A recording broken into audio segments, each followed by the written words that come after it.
جو انگریز افسران ہندوستان میں ملازمت کرنے کے بعد واپس انگلینڈ جاتے تو ان کو وہاں پبلک پوسٹ کی کوئی ذمہ داری نہ دی جاتی۔ اس کی دلیل یہ تھی کہ تم ایک غلام قوم پر حکومت کر کے آئے ہو جس سے تمہارے اطوار اور رویے میں تبدیلی آ گئی ہے۔ یہاں اگر اس طرح کی کوئی ذمہ داری تمہیں دی جائے گی تو تم آزاد انگریز قوم کو بھی اسی طرح ڈیل کرو گے۔ ایک واقعہ پیش خدمت ہے۔ ایک انگریز خاتون جس کا شوہر برطانوی دور میں پاک و ہند میں سول سروس کا آفیسر تھا، خاتون نے زندگی کے کئی سال ہندوستان کے مختلف علاقوں میں گزارے۔ واپسی پر اس نے اپنی یادداشتوں پر مبنی بہت ہی خوبصورت کتاب لکھی۔ خاتون نے لکھا کہ میرا شوہر جب ایک ضلع کا ڈپٹی کمشنر تھا، اس وقت میرا بیٹا تقریباً 4 سال کا اور بیٹی 1 سال کی تھی۔ ڈپٹی کمشنر کو ملنے والی کئی ایکڑ پر محیط رہائش گاہ میں ہم رہتے تھے۔ ڈی سی صاحب کے گھر اور خاندان کی خدمت گزاری پر کئی سو افراد مامور تھے۔ روز پارٹیاں ہوتیں، شکار کے پروگرام بنتے، ضلع کے بڑے بڑے زمیندار ہمیں اپنے ہاں مدعو کرنا باعث فخر جانتے اور جس کے ہاں ہم چلے جاتے وہ اسے اپنی عزت افزائی سمجھتا۔ ہمارے ٹھاٹھ باٹھ ایسے تھے کہ برطانیہ میں ملکہ اور شاہی خاندان کو بھی مشکل سے ہی میسر تھے۔ ٹرین کے سفر کے دوران نوابی ٹھاٹھ سے آراستہ ایک عالی شان ڈبہ ڈپٹی کمشنر صاحب کی فیملی کے لیے مخصوص ہوتا تھا۔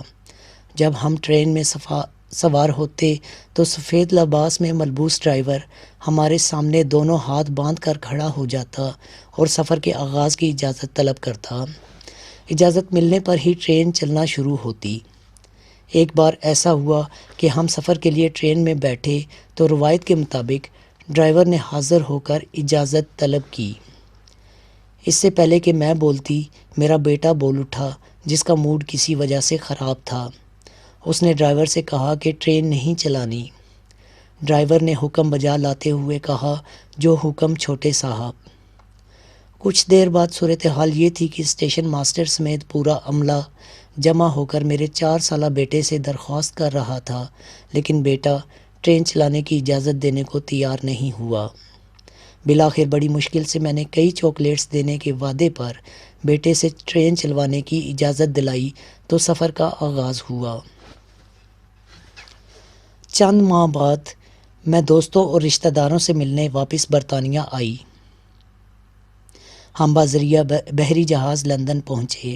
ہماری منزل ویلز کی ایک کاؤنٹی تھی جس کے لیے ہم نے ٹرین کا سفر کرنا تھا۔ بیٹی اور بیٹے کو اسٹیشن کے ایک بینچ پر بٹھا کر میں ٹکٹ لینے چلی گئی۔ قطار طویل ہونے کی وجہ سے خاصی دیر ہو گئی جس پر بیٹے کا موڈ بہت خراب ہو گیا۔ جب ہم ٹرین میں بیٹھے تو عالی شان کمپاؤنڈ کے بجائے فرسٹ کلاس کی سیٹیں دیکھ کر بیٹا ایک بار پھر ناراضگی کا اظہار کرنے لگا۔ وقت پر ٹرین نے وسل دے کر سفر شروع کیا تو بیٹے نے باقاعدہ چیخنا شروع کر دیا۔ وہ زور زور سے کہہ رہا تھا کہ یہ کیسا الو کا پٹھا ڈرائیور ہے، ہم سے اجازت لیے بغیر ہی اس نے ٹرین چلانی شروع کر دی ہے۔ میں پاپا سے کہہ کر اسے جوتے لگواؤں گا۔ میرے لیے اسے سمجھانا مشکل ہو گیا کہ یہ اس کے باپ کا ضلع نہیں، ایک آزاد ملک ہے۔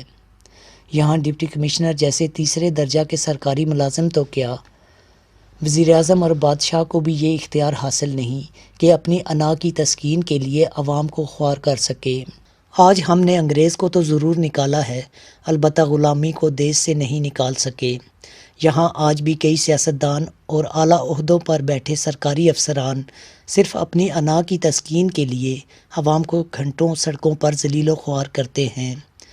جب تک اس غلامی سے نجات نہیں ملتی، ہم 14 اگست کو جھنڈے لگا کر اور موم بتیاں سلگا کر خود کو دھوکہ دیتے رہیں گے کہ ہم آزاد ہیں۔